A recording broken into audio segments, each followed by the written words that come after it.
ಎಲ್ಲಿ ಬರ್ತಾನೆ ಪ್ರತಿಯೊಂದು ನೋಡ್ತಿದ್ರು. ಅವನನ್ನ ಮಧ್ಯದಲ್ಲಿ ಕೋರ್ಟ್ಗೆ ಹೋಗುವಾಗ, ಕೋರ್ಟಿಂದ ಆತನ ಊರಿಂದ ಕೋರ್ಟ್ ಹೋಗುವಾಗ ಮಧ್ಯದಲ್ಲಿ ಯಾರು ಅವನನ್ನ ಅಟೆಂಡ್ ಮಾಡಿದ್ರು, ಅವನನ್ನ ಕರ್ಕೊಂಡು ಎಲ್ಲಿ ಹೋದ್ರು, ಅವನು ಅಲ್ಲಿ ಯಾರು ಏನು ಕೊಟ್ಟರು, ಅಲ್ಲಿಂದ ಯಾವ ಬಸ್ ಹತ್ತದ, ಯಾವ ಬಸ್ ಹತ್ತಿ ಅಲ್ಲಿ ಯಾರನ್ನ ಮೀಟ್ ಮಾಡ್ದ, ಅಲ್ಲಿ ಯಾರು ಮಾತಾಡಿದ್ರು, ಎಲ್ಲವನ್ನು ಕೂಡ ಹೋಗಿ ಆತ ಕೋರ್ಟಿನ ಕಟಕಟೆಯಲ್ಲಿ ನಿಂತು ಕಥೆಯನ್ನು ಹೇಳೋ ಅಷ್ಟರಲ್ಲಿ CBIನವರು ವಿಚಾರನ ಮುಡಿಸ್ಬಿಟ್ಟಿದ್ರು. ಆಗ ಇಮ್ಮಿಡಿಯೇಟ್ ಆಗಿ ಸುಪ್ರೀಂ ಕೋರ್ಟ್ ಏನು ಮಾಡುತ್ತೆ, ಕರ್ಕೊಂಡೋಗಿ ಜೈಲಿಗೆ ಹಾಕ್ರಿ ಇವನ್ನ, ಇವು ಹೊರಗಡೆ ಇದ್ದು ಅಂತಂದರೆ ಕಷ್ಟ ಆಗ್ಬಿಡುತ್ತೆ. ಎಸ್ ಅಷ್ಟೇ. ಆಮೇಲೆ ಫೋಟೋ ಲಭ್ಯ ಆಗಿದೆ. ಪವಿತ್ರ ಗೌಡ ನಗ್ತವ್ರೆ, ನಗುತ್ತಾ ಇರಮ್ಮ, ನಗುತ್ತಾ ಇರಮ್ಮ, ಸದಾಕಾಲಕ್ಕೂ ನೀನು ನಗುತ್ತಾ ಇರಮ್ಮ, ಒಳ್ಳೇದಾಗ್ಲಿ. ನೆಕ್ಸ್ಟ್ ಬ್ರೇಕಿಂಗ್ ಗಮನಿಸಲೇಬೇಕಾಗುತ್ತೆ. ಇದು ತುಂಬಾ ಇಂಪಾರ್ಟೆಂಟ್ ಆಕ್ಚುಲಿ, ಯಾಕಂತಂದ್ರೆ ನಮ್ಮ ಅಭಿಮಾನಿಗಳಿಗೆ ಜೈಲಿಂದಾನೇ ಸಂದೇಶವನ್ನ ಕಳಿಸಿದ್ದಾರೆ ನಟ ದರ್ಶನ್ ಅವರು. ಎಲ್ಲೋದ್ರೂ ಕೂಡ ಅವರ ಅಭಿಮಾನಿಗಳನ್ನ, ಸೆಲೆಬ್ರಿಟಿಗಳನ್ನ ಮರೆಯುವಂತಹ ಹೀರೋ ಹಲ್ವೇ ಅಲ್ಲ ದರ್ಶನ್. ಇದಕ್ಕೆ ನೈಜ ಉದಾಹರಣೆ ಇದೆ ಅಂತ ಹೇಳ್ಬೋದು. ದರ್ಶನ್ ಸಂದೇಶ ಪೋಸ್ಟ್ ಅನ್ನ ಮಾಡಿದ್ದಾರೆ. ಪತ್ನಿ ವಿಜಯಲಕ್ಷ್ಮಿ, ಕನ್ನಡದ ಕಲಾ ಅಭಿಮಾನಿಗಳಿಗೆ ಹಾಗೆ ನನ್ನ ಸೆಲೆಬ್ರಿಟಿಗಳಿಗೆ ಈ ನಿಮ್ಮ ಪ್ರೀತಿಯ ದಾಸನ ಶಿರಷ್ಟಾಂಗ ನಮಸ್ಕಾರಗಳು. ನಿಮ್ಮ ಪ್ರೀತಿ ಅಭಿಮಾನಕ್ಕೆ ನಾನು ಜೀವನ ಪರ್ಯಂತ ಆಭಾರಿಯಾಗಿರ್ತೀನಿ. ನಾನು ಎಲ್ಲೇ ಹೇಗೆ ಇದ್ರೂ ಕೂಡ ನಿಮ್ಮ ಶ್ರೇಯೋಭಿಲಾಷಿಯನ್ನ ಬಯಸ್ತೀನಿ. ಪ್ರಸಕ್ತ ವಿದ್ಯಮಾನ ಏನೇ ಇದ್ರೂ ನನ್ನ ನಂಬಿರುವ ನಿರ್ದೇಶಕರು, ನನ್ನ ಮೇಲೆ ಕೋಟ್ಯಾಂತರ ಹಣ ಹೂಡಿರುವ ನಿರ್ಮಾಪಕರ ಬೆಂಬಲವಾಗಿ ನಿಲ್ಲಬೇಕಾದದ್ದು ನನ್ನ ಆದ್ಯ ಕರ್ತವ್ಯ ಅಂತ ಅವರ ಅಭಿಮಾನಿಗಳಿಗೆ ವಿಶೇಷವಾದಂತಹ ಪೋಸ್ಟ್ ಅನ್ನ ನಟ ದರ್ಶನ್ ಅವರು ಮಾಡೋದಕ್ಕೆ ಹೇಳಿರುವಂತಹ ಸಂತೋಷ. ಈ ಪೋಸ್ಟರ್ ಮಾಡಿದ್ದು ಸಂತೋಷ ಚಂದ್ರಕಲಾ. ಆದರೂ ಒಂದು ನನಗೆ ಬೇಜಾರಿದೆ. ಇದೇ ದರ್ಶನ್ ದಯವಿಟ್ಟು ನನ್ನ ಕಲಾಭಿಮಾನಿಗಳೇ, ಪ್ರೀತಿಯ ಅಭಿಮಾನಿಗಳೇ, ನೀವು ಎಲ್ಲೇ ಇದ್ರೂ ಕೂಡ ಶ್ರೇಯೋಭಿಲಾಷೆ ಬಯಸುತ್ತೇನೆ ಎಂದಿರುವ ದರ್ಶನ್ ಅದೇ ಹಾದಿಯಾಗಿ ನನ್ನ ಪ್ರೀತಿಯ ಅಭಿಮಾನಿಗಳೇ, ಕೆಟ್ಟದಾಗಿ ಕಮೆಂಟ್ಗಳನ್ನು ಮಾಡಬೇಡಿ, ಯಾರೊಂದಿಗೂ ಅಸಭ್ಯವಾಗಿ ವರ್ತಿಸಬೇಡಿ, ಯಾವ ಹೆಣ್ಣು ಮಕ್ಕಳಿಗೂ ಕೆಟ್ಟದಾಗಿ ಮೆಸೇಜ್ ಮಾಡಬೇಡಿ ಅನ್ನುವಂಥ ಒಂದೇ ಒಂದು ಪೋಸ್ಟರನ್ನು ಕಳಿಸ್ಲಿಲ್ವಲ್ಲ, ಯಾಕೆ? ಇದು ಬೇಜಾರು. ಓಕೆ, ಡೆವಿಲ್ ಚಿತ್ರ ರೆಡಿ ಆಗ್ತಾ ಇದೆಯಂತೆ. ರಿಲೀಸ್ ಆಗಿ ಒಳ್ಳೆ ಹಿಟ್ ಆಗ್ಲಿ ರೀ ಪಾಪ, ಸಂತೋಷ. ಯಾಕಂದ್ರೆ ತುಂಬಾ ಜನ ಈ ಬದುಕಿದ್ದಾರೆ, ತುಂಬಾ ಜನ ಈ ಸಿನಿಮಾವನ್ನು ಬದುಕಿರೋರು ಇದ್ದಾರೆ, ಬದುಕು ಕಟ್ಕೊಂಡಿದ್ದಾರೆ. ಆಮೇಲೆ ಎಷ್ಟೋ ಜನ ಟೆಕ್ನಿಷಿಯನ್ಸು, ಒಂದಷ್ಟು ಸಹ ಕಲಾವಿದರು, ಆಮೇಲೆ ದರ್ಶನ್ ಸಹ ಕಲಾವಿದರ ಮೇಲೆ ತುಂಬಾ ಎಕ್ಸ್ಟ್ರಾ ಪ್ರೀತಿ ತೋರಿಸ್ತಾರೆ.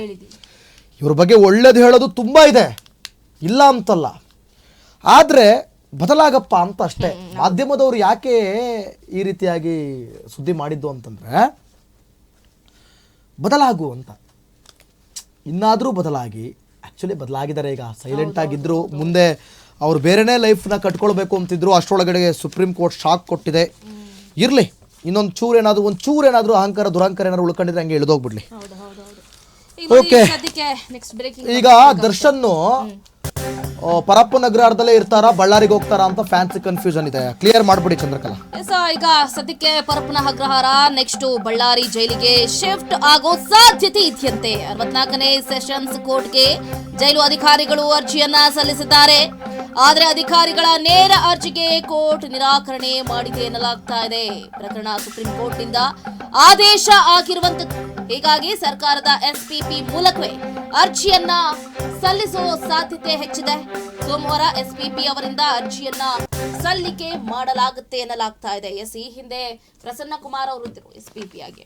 ಬಟ್ ಈಗ ನೋಡಿ, 64ನೇ ಸೆಷನ್ ಕೋರ್ಟ್ ಏನಿದೆಯಲ್ಲ, ಜೈಲು ಅಧಿಕಾರಿಗಳಿಗೆ ಅರ್ಜಿಯನ್ನ ಸಲ್ಲಿಸೋದಕ್ಕೆ ಹೇಳಿದೆಯಂತೆ. ಈ ಹಿಂದೆ ಪರಪ್ಪನ ಅಗ್ರಹಾರದಲ್ಲಿ ಒಂದು ಇನ್ಸಿಡೆಂಟ್ ಆಗುತ್ತೆ. ಬಹಳ ರಾಜಾರೋಷವಾಗಿ, ಫುಲ್ ದಿಲ್ದಾರ್ ಆಗಿ ಎಲ್ಲೋ ರೆಸ್ಟೋರೆಂಟಲ್ಲಿ ಕೂತಂತಹ ಫೀಲ್ನಲ್ಲಿ ಏನು ಚೇರ್ ಮೇಲೆ ಕೂತ್ಕೊಂಡು ಕೈಯಲ್ಲಿ ಮಗ್ ಹಿಡ್ಕೊಂಡು, ಸಿಗರೆಟ್ ಹಿಡ್ಕೊಂಡು, ವಿಲ್ಸನ್ ಗಾರ್ಡನ್ ನಾಗ, ಕುಳ್ಳ ಸೀನಾ, ಹಾಗೆ ಏನು ಮ್ಯಾನೇಜರ್ ನಾಗರಾಜ್, ಏನು ಫುಲ್ ಹೈಫೈ ಲೈಫ್ ಲೀಡ್ ಮಾಡ್ತಿದ್ದೀರಿ. ಸುಪ್ರೀಂ ಕೋರ್ಟ್ ಚಂದ್ರಕಲಾ ಇದನ್ನೂ ಕೂಡ ಕನ್ಸಿಡರ್ ಮಾಡಿದೆ. ಅದನ್ನ ಹೇಳಿದ್ದು, ಅದನ್ನ ಯಾವುದು? ಪರಪ್ಪನ ಅಗ್ರಹಾರದಲ್ಲಿ ಈ ವ್ಯಕ್ತಿ ಜೈಲಲ್ಲೇ ಇಷ್ಟೊಂದು ರಾಜಾತಿಥ್ಯವಾಗಿ ಇರುವಂತ ವ್ಯಕ್ತಿ, ಅಂದ್ರೆ ಎಷ್ಟೊಂದು ಪ್ರಬಲ ವ್ಯಕ್ತಿ, ಈ ವ್ಯಕ್ತಿ ಹೊರಗಡೆ ಇದ್ರೆ ಸಾಕ್ಷ್ಯನಾಶ ಮಾಡುವ ಅನ್ನೋದು ಕೂಡ ಸುಪ್ರೀಂ ಕೋರ್ಟ್ ಆ ಜಡ್ಜ್ಮೆಂಟ್ ಕಾಪಿಲ್ ಅದು ಇದೆ. ಮೊನ್ನೆ ಆದೇಶ ಆಯ್ತಲ್ಲ, ಫೈನಲ್ ಡೇ ಇದು ಬೇಲ್ ರದ್ದಾಗಿರೋದು, ಅದು ಇದೆ. ಎಸ್, ಬನ್ನಿ ಒಂದಷ್ಟು ಪಾಯಿಂಟ್ಸ್ ಪಟ ಅಂತ ನೋಡ್ಬಿಡೋಣ. ಕೊಲೆ ಪ್ರಕರಣದಲ್ಲಿ ಜೈಲಿನಲ್ಲಿರುವ ಆರೋಪಿ ದರ್ಶನ್, ಬೆಂಗಳೂರಿನ ಪರಪ್ಪನ ಅಗ್ರಹಾರದಲ್ಲಿ ಜೈಲಿನಲ್ಲಿರುವ ದರ್ಶನ್ ಬಳ್ಳಾರಿಗೆ ಹೋಗೋ ಸಾಧ್ಯತೆ ಇದೆ. ಜೈಲಿನ ನಿಯಮದ ಪ್ರಕಾರವೇ ನಡೆಸಿಕೊಳ್ಳುತ್ತಿರುವ ಅಧಿಕಾರಿಗಳು ನಡೆಸಿಕೊಳ್ಳಿ. ದರ್ಶನ್ಗೆ ಮನೆ ಊಟ ಇಲ್ಲ, ಮನೆಯಿಂದ ಬೆಡ್ಶೀಟ್ ಸಹ ಕೂಡ ಇಲ್ಲ, ಹೋಗ್ಲಿ. ಆಮೇಲೆ ಜೈಲಿನಲ್ಲಿ ಮೆನುವಿನಂತೆ ಊಟ ಉಪಹಾರ ನೀಡ್ತಾ ಇದ್ದಾರೆ ಅಧಿಕಾರಿಗಳು, ಓಕೆ. ಈ ಹಿಂದೆ ಆರೋಪಿ ದರ್ಶನ್ಗೆ ಮನೆ ಊಟ ವ್ಯವಸ್ಥೆ ಇತ್ತು, ಇನ್ಮೇಲೆ ಇರೋದಿಲ್ಲ. ಸುಪ್ರೀಂನಲ್ಲಿ A2 ದರ್ಶನ್ ಜಾಮೀನು ಅರ್ಜಿ ರದ್ದು ಹಿನ್ನೆಲೆ ಈ ಬಾರಿ ಮನೆ ಊಟಕ್ಕೆ ಅನುಮತಿ ನೀಡಲ್ಲ. ನೀವು ಯಾವುದಕ್ಕೂ ಅಪೀಲಿಗೆ ಹೋಗಲೇಬೇಡಿ. ಜೈಲಿನ ನಿಯಮದಂತೆ ಅಲ್ಲಿ ಏನು ಬೆಡ್ಶೀಟ್ ಇದೆ ಅದೊಂದು ಬೆಡ್ಶೀಟ್ ಕೊಟ್ಟಿದ್ದಾರೆ ಇವತ್ತು. ಈ ವೇಳೆ 2 ಬೆಡ್ಶೀಟ್ ಕೇಳಿದಂತೆ ಆರೋಪಿ ದರ್ಶನ್ ಪಾಪ ಚಳಿ ಅನ್ಸುತ್ತೆ, 2 ಕೊಟ್ಬಿಡಿ ಹೋಗ್ಲಿ, ಬೆಚ್ಚಗಿರಲಿ. ಒಂದೇ ಬೆಡ್ಶೀಟ್ ಕೊಡಲು ಅವಕಾಶ ಇದೆ ಅಂದಿದ್ದಾರಂತೆ ಜೈಲಾಧಿಕಾರಿಗಳು. ಹಂಗಾರೆ ಅದೂ ಇಲ್ಲ. ನಂತರ ಒಂದೇ ಬೆಡ್ಶೀಟ್ ಪಡೆದುಕೊಂಡು ಹೋಗಿದ್ದಾರೆ ದರ್ಶನ್, ಓಕೆ. ಜೈಲಿಗೆ ಬರುವ ಮೊದಲೇ ಮುಡಿ ಕೊಟ್ಟು ತಲೆ ಬಳಸ್ಕೊಂಡಿದ್ದಾರೆ ದರ್ಶನ್, ಗೊತ್ತು. ಆಮೇಲೆ ವಿಗ್ ಹಾಕೊಂಡಲ್ಲಿ ಮೇಂಟೈನ್ ಮಾಡೋಕ್ಕಾಗಲ್ಲ ಅಂತ ಸದ್ಯ ಜೈಲಿನ ಕ್ವಾರಂಟೈನ್ ಬ್ಯಾರಕ್ನಲ್ಲಿದ್ದಾರೆ ಆರೋಪಿಗಳು. ದರ್ಶನ್ಗೆ ಜೈಲು, ಮುಂದಿನ ಆಯ್ಕೆಗಳೇನು ಚಂದ್ರಕಲಾ? ಸೊ ಈಗಾಗಲೇ ಗಮನಿಸಿದ್ವಿ, ಒಂದು ಕಡೆ ಕೊಲೆ ಪ್ರಕರಣದಲ್ಲಿ ಜೈಲಿನಲ್ಲಿರುವಂತಹ ಆರೋಪಿ ದರ್ಶನ್ ಅವರ ದಿನಚರಿ ಹೇಗಿರುತ್ತೆ ಏನು ಎತ್ತ ಅಂತ. ಈಗ ಮಧ್ಯಂತರ ಬೇಲ್ ರದ್ದಾಗಿದೆ, ಈಗಾಗಲೇ ಸುಪ್ರೀಂ ಕೋರ್ಟ್ ರದ್ದು ಮಾಡಿಬಿಟ್ಟಿದೆ. ಆದೇಶದ ವಿರುದ್ಧ ಮೇಲ್ಮನವಿಗೆ ಅವಕಾಶ ಸದ್ಯಕ್ಕಂತೂ ಇಲ್ಲ, ಮೇಲ್ಮನವಿ ಸಲ್ಲಿಸೋದಕ್ಕೆ ಸಾಧ್ಯ ಇಲ್ಲ, ಹಾಗಾಗಿ ಪ್ರಯತ್ನ ಕೂಡ ಬೇಡ ಅಂತ ಹೇಳಲಾಗ್ತಿದೆ. ಕನಿಷ್ಠ 6 ತಿಂಗಳು ನಟ ದರ್ಶನ್ ಅವರು ಜೈಲಿನಲ್ಲೇ ಇರಬೇಕಾಗುತ್ತೆ. 6 ತಿಂಗಳು ನಟ ದರ್ಶನ್ ಅವರು ಜೈಲಿನಲ್ಲೇ ಇರಬೇಕಾಗತ್ತೆ. ಅವರ ಅಭಿಮಾನಿಗಳು ಇದನ್ನ ನೋಟ್ ಮಾಡ್ಕೊಳ್ಬೇಕಾಗತ್ತೆ. 6 ತಿಂಗಳ ಬಳಿಕ ಬೇಲ್ಗೆ ಅರ್ಜಿಯನ್ನ ಹಾಕಬಹುದು. ಸುಪ್ರೀಂ ಕೋರ್ಟ್ನಲ್ಲಿ ಈ ಅರ್ಜಿ ಹಾಕಬೇಕಾಗಿದೆ. ಅಷ್ಟೇ ಅಲ್ಲದೆ ಸುಪ್ರೀಂ ಕೋರ್ಟ್ನ ತ್ರಿಸದಸ್ಯ ಪೀಠದಲ್ಲಿ ಅರ್ಜಿಯನ್ನ ಹಾಕಬೇಕಾಗಿರುವಂತದ್ದು. ವಿಚಾರಣೆಗೆ ಸಾಕಷ್ಟು ಸಮಯ ಹಿಡಿಯುವಂತಹ ಸಾಧ್ಯತೆ ಕೂಡ ಇದೆ, ಅಂದ್ರೆ ಲ್ಯಾಗ್ ಆಗ್ತಾ ಹೋಗ್ತಾ ಇರುತ್ತೆ. ಅಷ್ಟೇ ಅಲ್ಲದೆ ಅನಾರೋಗ್ಯ ಕಾರಣ ನೀಡಿ ಮಧ್ಯಂತರ ಬೇಲ್ಗೆ ಅವಕಾಶ ಕೂಡ ಇದೆ. ಈ ಹಿಂದೆ ನಟ ದರ್ಶನ್ ಅವರು ಅದೇ ಮಾಡಿದ್ದು. ಸ್ಪೈನಲ್ ಕಾರ್ಡ್ ಪೇಯ್ನ್ ಆಗ್ತಾ ಇದೆ, ನನಗೆ ಕೂರೋದಕ್ಕಾಗಲ್ಲ, ನಿಲ್ಲೋದಕ್ಕಾಗಲ್ಲ, ಮಲಗೋದಕ್ಕಾಗಲ್ಲ ಅಂತ ಮೆಡಿಕಲ್ ಬೇಲನ್ನು ಕೂಡ ತಗೊಂಡಿದ್ರು.